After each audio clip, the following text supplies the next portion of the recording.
राधे राधे, जय श्री कृष्णा। जय हो देवों के देव महादेव जी की जय हो, माता पार्वती जी की जय। आइए आज हम समय गंवाए बिना ज्येष्ठ मास की महात्म्य का 5वां अध्याय और 5वें दिन की पुण्य फल देने वाली कथा का श्रवण करते हैं। सभी ऋषि मुनि स्कंद मुनि से बोले कि हे मुनिवर, कलयुग में विवाहित स्त्रियों का सुहाग अखंड रहे, इसके लिए उन्हें कौन सा व्रत करना चाहिए और उस व्रत का क्या विधान है, क्या विधि है, कृपया करके आप हमें विस्तार से बताइए। तब स्कंद मुनि बोले कि हे ऋषि मुनियों, जैसा प्रश्न आज आपने मुझसे पूछा है, एक बार माता पार्वती जी ने महादेव जी से भी ऐसा ही प्रश्न किया था। तब माता पार्वती जी महादेव जी से बोली कि हे देव, हे शिव शंकर, हे शंभो, हे सुखदायक, मेरे समान ऐश्वर्य सुख सौभाग्य कलयुग में सभी स्त्रियों को भी मिले, कृपया करके आप ऐसा कोई व्रत बताइए। हे कृपानिधे, जिस प्रकार मैं आपके साथ आनंदित होकर समस्त सुखों को भोगती हूँ, ऐसा ही सुख कलयुग में सभी स्त्रियों को भी मिलना चाहिए। इसके लिए उन्हें कौन सा व्रत करना चाहिए, कब करना चाहिए और उस व्रत का क्या नाम है, आप कोई उपाय बताइए। हे देव, एक समय देवी सावित्री ने जप तप से गर्वित होकर अपने स्वामी का घर त्याग दिया था। उसने समस्त लोगों का त्याग किया। उस समय आपने सावित्री को मना क्यों नहीं किया? तब सावित्री ने ब्रह्मा जी को निरर्थक शब्द कहे थे कि हे ब्रह्मा, बकरी के गले में बिना दूध के निरर्थक स्तनों के सम्मान तू प्राणों का त्याग कर।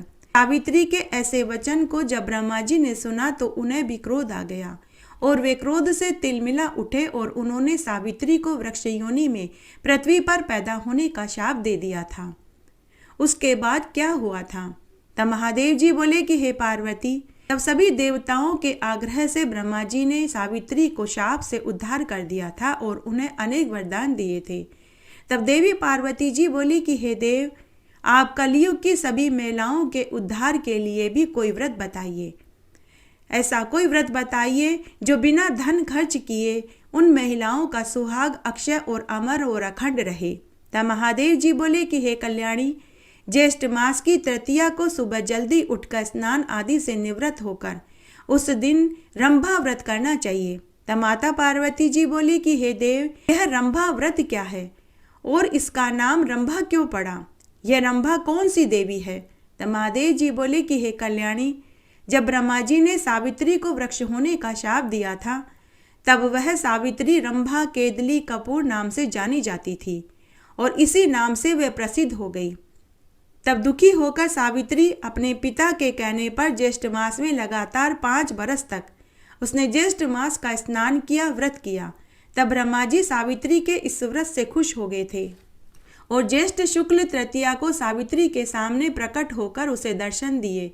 ब्रह्मा जी ने उस दिन सावित्री को दुर्लभ वरदान दिया। ब्रह्मा जी ने सावित्री से कहा कि हे कल्याणी, तुम संसार के कल्याण के लिए रंभा यानी केले का पेड़ हो जाओ। जो भी महिला ज्येष्ठ मास में तुम्हारी पूजा करेगी, तुम उन्हें धन दौलत सुख सौभाग्य पुत्र पौत्र का वरदान देना। ऐसा कहकर ब्रह्मा जी सावित्री के साथ सत्यलोक में चले गए। महादेव जी माता पार्वती जी को सावित्री के शाप की घटना सुना रहे थे। स्कंद मुनि आगे बोले कि हे ऋषि मुनियों, फिर महादेव जी ने माता पार्वती जी को रंभाव्रत की पूरी विधि बताई कि ज्येष्ठ मास की शुक्ल पक्ष की तृतीया के दिन किसी उपवन में या फिर घर पर ही केले के स्तंभ को पंचामृत पुष्प गंध शीतल जल कपूर रोली मोली चावल घी का दीपक जलाकर के पूजा करें। पेड़ के पास कलश की स्थापना करके षोडशोपचार विधि से पूजन करें। फिर नैवेद्य अर्पित करके पूजा करें। उसके बाद एक जोड़ा जोड़ी ब्राह्मण को भोजन खिलाकर उन्हें अपनी सामर्थ्य के अनुसार दान दक्षिणा देवें। उस दिन ब्रह्मचार्य का पालन करें, झूठ चोरी पर निंदा से बचें, रात्रि जागरण करके भजन कीर्तन में समय बिताएं। पूरे ज्येष्ठ मास में केले के पेड़ की पूजा करें। समस्त कामनाओं को पूरा करने वाला यह व्रत है। पूरे ज्येष्ठ मास में केले के पेड़ की पूजा करने से मनुष्य को इच्छित फल की प्राप्ति होती है। पूरे महीने केले के पेड़ को इसी तरह सींचें। महीना पूरा हो जाने के बाद सामर्थ्य अनुसार व्रत का उद्यापन करें। उद्यापन में एक जोड़ा जोड़ी ब्राह्मण को भोजन खिलाकर अपनी सामर्थ्य अनुसार दान दक्षिणा देवें। अगर सामर्थ्य है तो ब्राह्मण को दूध देने वाली गाय बछड़ा सहित दान में देवें। ब्राह्मण को स्वादिष्ट भोजन कराएं, जिसमें खीर, पूड़ी, कचौरी, केरी की सब्जी, आम का अमरस, मिठाई खिलावें। उसके बाद बंधु बांधुओं सहित सम भोजन करें। गरीबों निसहायों को अन्न, वस्त्र, रुपया का दान करें। भगवान महादेव माता पार्वती जी से आगे बोले कि हे कल्याणी, यह मैंने तुम्हें ज्येष्ठ मास के रंभा व्रत का पूरा विधान बताया। अगर कलयुग में सुहागिन महिलाएं इस व्रत को पूरे विधि विधान से करेंगी तो उन्हें तुम्हारे जैसा ही सौभाग्य प्राप्त होगा। पहले सूर्य पुत्र के विग्रह से इस व्रत को जगदीश्वर ने गुप्त रखा था, लेकिन अब मैंने तुम्हें इस व्रत का पूरा विधान बताया है। आइए अब हम ज्येष्ठ मास के स्नान की एक पवित्र पुण्य फल देने वाली कथा का श्रवण करते हैं। एक बार एक गांव में एक बुढ़िया माई अपने बेटा बहू के साथ रहती थी। बुढ़िया माई का नित्य का नियम था कि वह सुबह जल्दी उठकर स्नान आदि से निवृत्त होकर राधा दामोदर जी के मंदिर में दर्शन करने जाती थी। यह उसका नित्य का नियम था। उसके बाद ही वह भोजन करती थी। इस तरह समय बीतने लगा। तब एक बार जब बुढ़िया माई वृद्धावस्था को प्राप्त हो गई और बीमार पड़ गई तो वह मंदिर नहीं जा पाई। उसने अपने बेटा बहू से कहा कि मुझे राधा दामोदर जी के मंदिर के दर्शन कराकर ले आओ, लेकिन दोनों ने ही मना कर दिया और कहा कि माँ, आपको बुखार है, आज आप घर पर ही आराम करो। बुढ़िया माई ने फिर उस दिन भोजन नहीं खाया। दूसरे दिन बुढ़िया माई ने फिर अपने बेटा बहू से कहा कि मुझे मंदिर दर्शन करा के लाओ, लेकिन बेटा बहू ने फिर इनकार कर दिया। बुढ़िया माई ने उस दिन भी भोजन नहीं खाया। बुढ़िया माई के बेटा बहू ने अपनी माँ से कहा कि माँ, भोजन खा लो, भोजन से क्यों नाराज होती हो। लेकिन बुढ़िया बोली कि मैंने राधा दामोदर भगवान के दर्शन नहीं किए हैं, मुझे खाना नहीं भाएगा। बेटा बहू ने इस बात को मजाक समझा। तीसरे दिन बुढ़िया माई ने फिर से बेटा बहू को कहा कि तुम मुझे मंदिर दर्शन करा के लाओ, लेकिन बेटा बहू ने फिर इनकार कर दिया। तीसरे दिन फिर से बुढ़िया माई ने भोजन नहीं खाया। बेटा बहू अपने कमरे में सोने चले गए। बुढ़िया को नींद कहाँ आने वाली थी। बुढ़िया माई अपने कमरे में खाट पर पड़ी पड़ी राधा दामोदर जी के नाम की रट लगा रही थी। अर्धरात्रि को बुढ़िया माई को एक चमकती सी रोशनी दिखाई दी।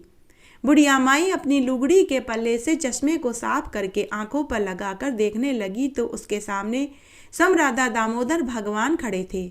उनके हाथों में भोजन का थाल था। बुढ़िया माई के आंखों से आंसुओं की धारा बहने लगी। भगवान राधा दामोदर बोले कि अरे बुढ़िया माई, अब क्यों रोती है? तूने पूरी उम्र मेरी सेवा करी, तो क्या मैं बुढ़ापे में तेरी सेवा नहीं कर सकता? तब भगवान ने बुढ़िया माई को अपने हाथों से भोजन खिलाया और कहा कि बुढ़िया माई, तेरी यहाँ नहीं, मेरे लोक में जरूरत है। और भगवान बुढ़िया माई को रथ में बैठाकर बैकुंठ में ले गए। सुबह जब बेटा बहू सोकर उठे और अपनी माँ को कमरे में जगाने आए, लेकिन उनकी माँ का देवलोक गमन हो चुका था। तभी उनकी नज़र माँ के कमरे में भगवान के चरणों के निशान पर पड़ी। जब उन्होंने इसकी पूछताछ करी तो एक योग्य पंडित ने कहा कि खुद चतुर्भुज भगवान आपकी माँ को लेने आए थे। ये चरणों के निशान भगवान विष्णु के हैं। उस दिन से बेटा बहू भी भगवान राधा दामोदर जी के परम भक्त हो गए। अब वे भी रोज सुबह जल्दी उठकर स्नान आदि से निवृत्त होकर सबसे पहले राधा दामोदर भगवान के दर्शन करने जाते, उसके बाद ही वे भी अन्न जल ग्रहण करते थे। उन्हें भी भगवान राधा दामोदर की महिमा समझ में आ चुकी थी। आइए अब हम ज्येष्ठ मास के स्नान की एक पवित्र पुण्य फल देने वाली कथा का श्रवण और करते हैं। एक नगर में एक बुढ़िया माई रहती थी। उसका आगे पीछे कोई नहीं था। वह अपनी झोपड़ी में अकेली रहती थी। उसी की पड़ोस में एक बहुत अमीर बुढ़िया भी रहती थी। उसकी बहुत बड़ी हवेली थी। गरीब बुढ़िया माई हर साल ज्येष्ठ मास का स्नान करती। रोज सुबह जल्दी उठकर गंगा जी में स्नान करने जाती। तब एक दिन अमीर बुढ़िया ने गरीब बुढ़िया से पूछा कि अरे, तू रोज गंगा स्नान करने क्यों जाती है? बुढ़िया माई ने कहा कि ज्येष्ठ मास का महीना चल रहा है, मैं हर साल ज्येष्ठ मास में गंगा स्नान करने जाती हूँ। बड़ पीपल आंकड़े के पेड़ को सींचती हूँ। तब गरीब बुढ़िया ने अमीर बुढ़िया को ज्येष्ठ मास की महिमा बताई। तब अमीर बुढ़िया बोली कि मैं भी ज्येष्ठ मास का स्नान और व्रत करूँगी। अब अमीर बुढ़िया भी ज्येष्ठ मास का स्नान और व्रत करने लगी। अमीर बुढ़िया ने अपने बेटा बहू से कहा कि मैं 1 महीने तक ज्येष्ठ मास में स्नान और व्रत करूँगी। रोज तुम मेरे लिए तरह तरह के पकवान बना देना। मेरे लिए काजू बादाम फल और मिठाइयाँ मंगवा देना। इस तरह अमीर बुढ़िया भी ज्येष्ठ मास का स्नान करने लगी और व्रत करने लगी, लेकिन उससे भूखे नहीं रहा जाता था। तो पूरे दिन वह काजू बादाम खाती, फल खाती, जूस पीती और मिठाइयाँ खाती और शाम को तरह तरह के व्यंजन खाती। उधर गरीब बुढ़िया माई रोज सुबह तारों की छांव में उड़ती, गंगा जी में स्नान करने जाती, पीपल पतवारी सींचती, तुलसा जी को सींचती, बड़ पीपल और आंकड़े के पेड़ को सींचती, दियाबाती करती, सूर्य नारायण भगवान को अर्घ्य देती और मंदिरों में दर्शन करने जाती थी और शाम को तारों की छांव में खिचड़ी खाकर अपना व्रत खोल लेती थी और रात्रि में अपनी खाट पर पड़ी पड़ी राधा दामोदर भगवान के भजन गुनगुनाती रहती। इस तरह पूरा 1 मास का महीना बीत गया। तब ज्येष्ठ मास की पूर्णिमा के दिन बुढ़िया माई ने सोचा कि मैंने पूरे 1 महीने तक व्रत किया, स्नान किया, मुझे व्रत का उद्यापन करना चाहिए। तब वह गांव में से एक ब्राह्मण को बुलाने के लिए जा रही थी, लेकिन गांव में से कोई भी ब्राह्मण उसके घर जीमने के लिए तैयार नहीं हुआ। वे सभी ब्राह्मण मन ही मन सोचने लगे कि इस बुढ़िया माई के खुद के खाने के फाके हैं, ये हमें क्या खिलाएगी। यही सोचकर सभी ब्राह्मणों ने बुढ़िया माई के घर भोजन के लिए इनकार कर दिया। बुढ़िया माई दुखी मन से वापस आ रही थी कि तभी अमीर बुढ़िया ने उसे देख लिया और पूछा कि अरे आज तू कहाँ गई थी। गरीब बुढ़िया माई ने अमीर बुढ़िया को पूरी बात बताई कि मैं आज एक ब्राह्मण को भोजन खिलाने के लिए गांव में पंडितों को न्योता देने गई थी, लेकिन कोई भी पंडित मेरे यहाँ भोजन खाने के लिए तैयार नहीं हुआ। तब अमीर बुढ़िया गरीब बुढ़िया के ऊपर हंसते हुए बोली कि अरे तेरे खुद के खाने के फाके हैं, तू पंडित जी को क्या भोजन खिलाएगी। फिर अमीर बुढ़िया गरीब बुढ़िया से बोली कि अरे तूने मुझे सही समय पर बताया, मैंने भी तो ज्येष्ठ मास में स्नान और व्रत किया था, मुझे भी तो व्रत का उद्यापन करना चाहिए। चल ठीक है, मैं घर जाती हूँ और बेटा बहू से कहकर भोजन बनवाती हूँ और पंडित जी को बुला करके उन्हें भोजन खिलाती हूँ। इस तरह अमीर बुढ़िया अपने घर आ गई। उधर गरीब बुढ़िया अपनी झोपड़ी में उदास होकर बैठ गई। सुबह से शाम हो गई, आसमान में तारे टिमटिम करने लगे।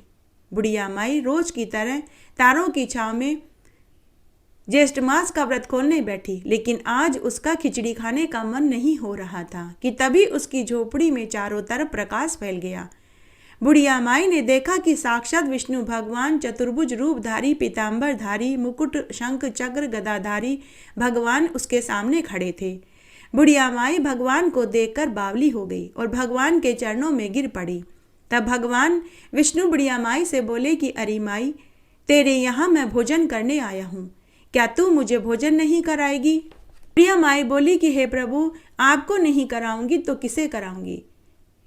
बुढ़िया माई ने आसन बिछाया, भगवान को बैठाया और थाली में खिचड़ी परोस दी। विष्णु भगवान ने खिचड़ी खाई और कहा कि अरे बुढ़िया माई, आज से पहले ऐसी स्वादिष्ट खिचड़ी मैंने कभी नहीं खाई। खिचड़ी खाकर भगवान बुढ़िया माई को वरदान देकर अंतर्ध्यान हो गए। हे विष्णु भगवान, जैसे आपने बुढ़िया माई को ज्येष्ठ मास के स्नान और व्रत का फल दिया, वैसे हमें भी देना। कहानी कहने वाले को, सुनने वाले को और हुक्कारा भरने वाले को इस कहानी को सुनने का फल सबको मिले। कहानी कहने वाले को, सुनने वाले को और हुक्कारा भरने वाले को। आइए अब हम धरती माता की एक नई कहानी सुनते हैं। एक बार की बात है, सतयुग के जमाने की बात है। एक बहुत छोटा सा गांव था। वह गांव सरयू नदी के तट पर स्थित था। उस गांव के राजा का नाम महेंद्रजीत सिंह था। उस राजा के राज्य ज्योतिषी का नाम धर्मदत्त था। राजा महेंद्रजीत बड़े ही धार्मिक प्रवृत्ति के इंसान थे। वे अपनी प्रजा का पालन अपने पुत्र के समान ही करते थे।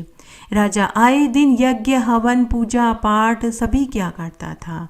राजा गरीबों निसहायों को आए दिन अन्न, वस्त्र, रुपया दान किया करता था। राजा सभी योग्य पंडितों को उनके सम्मान के लिए स्वर्ण मुद्राएं दान करता था। राजा सभी तरह के व्रत उपवास पूरे नियम धर्म से करता था। राजा के राज्य में सभी सुखी थे। उनके राज्य में कभी कोई प्राकृतिक आपदा नहीं आई। पूरी प्रजा भाईचारे प्रेम भाव से रहती थी। उसी राज्य में राजा के राज्य ज्योतिषी की धर्म पत्नी बड़े ही सुविचार वाली धार्मिक नेक महिला थी।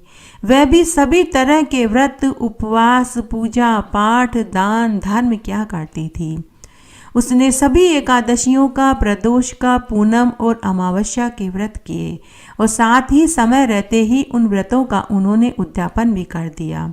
उसने अपने नाते रिश्तेदारों को, मिलने जुलने वालों को लेन देन करने में कभी कोई कंजूसी नहीं करी।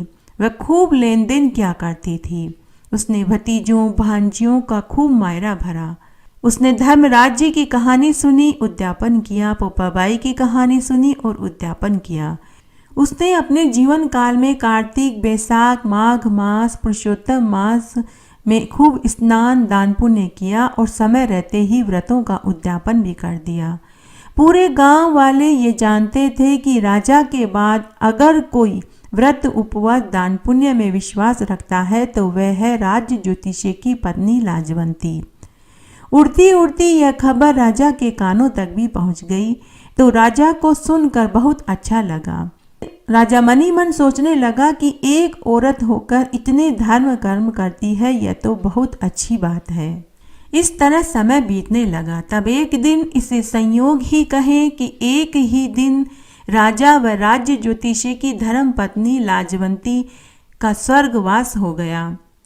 दोनों को लेने के लिए देव विमान आया। दोनों अलग अलग विमान में बैठ कर गए तो राजा को स्वर्ग का वास मिला, लेकिन राज ज्योतिषी की धर्मपत्नी को नरक का वास मिला। वह नरक में पाप की गठरी लेकर इधर उधर भूखी प्यासी भटक रही थी। पाप की गठरी के बोझ से वह दबी जा रही थी। उसे वहां कोई दिखाई नहीं दे रहा था, जबकि नरक और स्वर्ग के वासी सब उसे देख सकते थे। वह भूखी प्यासी 3 दिन तक भटकती रही। वह पाप की गठरी के बोझ के कारण न बैठ सकती थी, न ही सो सकती थी। उसे खाने पीने को भी कुछ नहीं मिला। तब चौथे दिन राजा महेंद्रजीत सिंह स्वर्ग के बगीचे में सुबह सुबह टहल रहे थे तो उन्होंने देखा कि उनके राज ज्योतिषी की पत्नी बेसुध नरक में इधर उधर घूम रही है। उसके सिर पर भारी सी गठरी रखी हुई है। राजा उसे देख सकते थे, लेकिन वो राजा को नहीं देख सकती थी। तब राजा उसके पास पहुंचे और बोले कि हे कल्याणी, मैं राजा महेंद्रजीत हूँ। तुम मेरे राज्य ज्योतिषी की धर्म पत्नी हो। हे भद्रे, तुम्हारी ये हालत क्यों हुई, जबकि तुमने तो अपने जीवन काल में खूब दान पुण्य और व्रत उपवास किए थे। तुम मुझे बताओ, मैं तुम्हारी क्या मदद कर सकता हूँ। तब लाजवंती रोती हुई बोली कि हे महाराज, मैं आपको देख नहीं पा रही। हे महाराज, मेरे सिर पर एक बहुत भारी गठरी पड़ी है। इस गठरी को न तो मैं उतार सकती हूँ, न ही हटा सकती हूँ। हे महाराज, मैं आपको देख भी नहीं पा रही। हे महाराज, मुझे स्वयं नहीं मालूम कि मेरी यह अवस्था क्यों हुई। मैं किसी को न देख सकती हूँ, न मैं कुछ खा पी सकती हूँ। मैं 3 दिन से भूखी प्यासी इधर उधर भटक रही हूँ। तभी राजा महेंद्रजीत सिंह ने नारद मुनि को याद किया। उसी समय नारद मुनि वहां प्रकट हो गए। नारद मुनि ने राजा से कहा कि हे राजन, तुमने मुझे किस लिए याद किया। तब राजा ने नारद मुनि से लाजवंती के दुख का कारण पूछा। तब नारद मुनि बोले कि हे राजन, इसके सिर पर जो ये गठरी है, यह पाप की गठरी है। जब तक यह गठरी इसके सिर पर रहेगी तब तक इसे कोई दिखाई नहीं देगा। तब तक यह नरक में इसी तरह भूखी प्यासी घूमती रहेगी। तब लाजवंती नारद मुनि से बोली कि हे देव ऋषि, मैं आपको देख नहीं पा रही, सिर्फ मैं आपकी आवाज़ सुन पा रही हूँ। हे देव ऋषि, मैंने अपने जीवन काल में खूब दान पुण्य व्रत उपवास किए, फिर मुझे नरक क्यों मिला। मैंने तो अपने जीवन काल में कोई पाप नहीं किया, फिर मेरे सिर पर पाप की गठरी होने का क्या कारण है। तब नारद मुनि बोले कि हे कल्याणी, तुमने अपने जीवन काल में खूब व्रत उपवास और दान पुण्य किए, इसीलिए तुम्हें नरक की कठोर यात्राएं नहीं सहनी पड़ रही। और रही बात तुम्हारे सिर पर पाप की गठरी होने की, तो हे भद्रे, माना कि तुमने जान करके कोई गलत काम नहीं किया, लेकिन अनजाने में तुमसे कई पाप हुए हैं जो कि हर किसी से होते हैं, और वो चलते फिरते उड़ते बैठते समय छोटे छोटे जीव जिनावर, मक्खी, चींटी, कीड़े के मरने से होते हैं, जिसका ज्ञान किसी को नहीं होता। किसी के मन को कठोर अप्रिय शब्द बोलना भी पाप की श्रेणी में आते हैं। हे कल्याणी, पाप जल्दी जल्दी कई गुना होकर बढ़ते रहते हैं और धर्म धीरे धीरे बढ़ता है। तब लाजवंती बोली कि हे देव ऋषि, ये राजा जी भी हमारे ही गांव के हैं। जो इन्होंने धर्म कर्म किया वही धर्म कर्म मैंने अपनी सामर्थ्य के अनुसार किए, फिर इन्हें स्वर्ग और मुझे नरक क्यों मिला?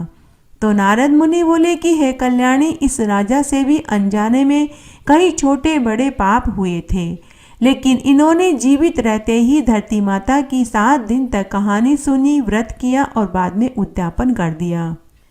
हे कल्याणी, इन राजा के सभी अनजाने में हुए पाप धरती माता का व्रत करने से धरती पर ही रह गए, लेकिन तुमने धरती माता के नाम से न तो व्रत किया, न कहानी सुनी और न ही उद्यापन किया।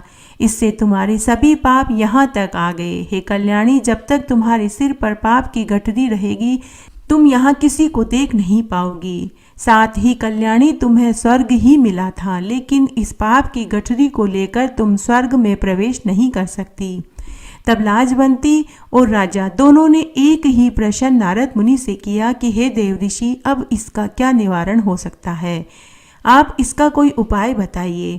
तब नारद मुनि बोले कि हे कल्याणी, अब इसका तो एक ही उपाय है। अगर तुम्हारे बेटा बहू 7 दिन तक पीपल के पेड़ के नीचे बैठकर धरती माता की कहानी किसी ब्राह्मणी से सुने और 7 दिन बाद धरती माता के व्रत का उद्यापन करे और उद्यापन में 1.25 मीटर लाल 1.25 मीटर सफ़ेद कपड़ा, नारियल 11 या 21 रुपए दक्षिणा के उसी ब्राह्मणी को भोजन कराकर दान में देवें, जिससे 7 दिन तक कहानी सुनी जाए। साथ ही उस ब्राह्मणी को सुहाग के सभी सामान और 5 कपड़े दक्षिणा के रूप में रख कर देवें। तो उसी क्षण हे कल्याणी, तुम्हारे सिर पर रखी पाप की गठरी का बोझ धरती माता उठा लेगी और तुम्हें स्वर्ग का वास मिल जाएगा। तब लाजवंती बोली कि हे नारद मुनि, लेकिन मैं तो मर चुकी हूँ, अब मैं यह कार्य कैसे कर सकती हूँ? तब नारद मुनि ने लाजवंती के ऊपर अमृत के छींटे दिए और कहा कि अब तुम धरती पर जाओ और स्वप्न में अपने पुत्र से सारी बात कहो, यही एक उपाय है। तब उसी क्षण ब्राह्मणी अपने पुत्र के स्वप्न में जाकर बोली कि हे पुत्र, मेरे मरने के बाद मुझे स्वर्ग नसीब नहीं हुआ, मेरे सिर पर पाप की गठरी रखी हुई है, मैं 4 दिन से नरक में भूखी प्यासी भटक रही हूँ। हे पुत्र, तुम्हें मेरे लिए एक काम करना होगा। तो ब्राह्मणी का पुत्र बोला कि हे माँ, तुम्हारी जैसी पुण्य आत्मा को अगर स्वर्ग नहीं मिला तो फिर हम जैसे क्या उम्मीद लगा सकते हैं। हे माँ, तुमने तो अपने जीवन काल में सभी तरह के व्रत, उपवास, दान पुण्य किए, तुम्हें स्वर्ग क्यों नहीं मिला? हे माते, तुम मुझे बताओ कि मैं ऐसा क्या करूं जिससे कि आपको कोई पीड़ा न उठानी पड़े। हे माते, मैं वही करूंगा जो तुम कहोगी। तब उसकी माँ ने धरती माता के व्रत की पूरी बात बताई। सुबह जब बेटा सोकर उठा तो उसने अपनी पत्नी को स्वप्न वाली बात बताई। ब्राह्मणी के बेटा बहू ने उसी दिन से 7 दिन तक बड़पीपल के पेड़ के नीचे बैठकर धरती माता की कहानी ब्राह्मणी से सुनी, व्रत किया और 7वें दिन उसी ब्राह्मणी को भोजन खिलाकर सभी चीजें दान में दे दी और व्रत का संकल्प भर के अपनी माँ को व्रत का फल सौंप दिया। उसी क्षण ब्राह्मणी के सिर से पाप की गठरी उतर गई और वह पाप की गठरी मृत्यु लोक में धरती माता ने झेल ली और ब्राह्मणी को स्वर्ग का वास मिला। धरती माता न केवल हमें अपने ऊपर चलने फिरने देती है, बल्कि हमारे अनजाने में हुए पाप का बोझ भी वह खुद झेल लेती है। इसलिए हर एक प्राणी को अपने जीवन काल में एक बार धरती माता के नाम का व्रत करना चाहिए, कहानी सुननी चाहिए और उद्यापन करना चाहिए, ताकि हम भी धरती माता के इस कर्ज को कुछ हद तक उतार सकें और मरने के बाद हमें सद्गति प्राप्त हो। हे धरती माता, जैसे सद्गति आपने राजा को दी और बाद में ब्राह्मणी को दी, वैसे सबको देना, कहानी कहने वाले को, सुनने वाले को और हुक्कारा भरने वाले को। जय हो तुलसी मैया की। तुलसी महारानी नमो नमो, हरि की पटरानी नमो नमो। बन तुलसी पूरन तप कियो मैया, शालग्राम महापटरानी। जाके मंज मंजरी कोमल मैया, श्रीपति चरण कमल लपटानी। धूप दीप नैवेद्य आरती मैया, पुष्पन की वर्षा बरसानी। 56 भोग 36 व्यंजन मैया, बिन तुलसी हरि एक न मानी। सामरो सखी माई तेरा यश गावे मैया, भक्तों वर दीजे महारानी। तुलसी महारानी नमो नमो, हरि की पटरानी नमो नमो। इस तरह आज हमने ज्येष्ठ मास के महात्म्य का यह अध्याय सुना, साथ ही हमने पौराणिक कथा सुनी और हरि की प्रिय तुलसी महारानी जी की आरती सुनी। आशा करती हूँ आपको यह अध्याय जरूर पसंद आएगा। कथा का विसर्जन करने से पहले आपसे एक करुण रिक्वेस्ट है कि अगर अभी तक आपने मेरे चैनल को सब्सक्राइब नहीं किया है तो कृपया मेरे चैनल को सब्सक्राइब करें, बेल आइकन जरूर प्रेस करें ताकि मेरा आगे आने वाला वीडियो सबसे पहले आपको मिले। मेरे साथ बने रहने के लिए आपका धन्यवाद। आगे आने वाली कथा कहानी के लिए भी आप इसी तरह मेरे साथ बने रहें। धन्यवाद।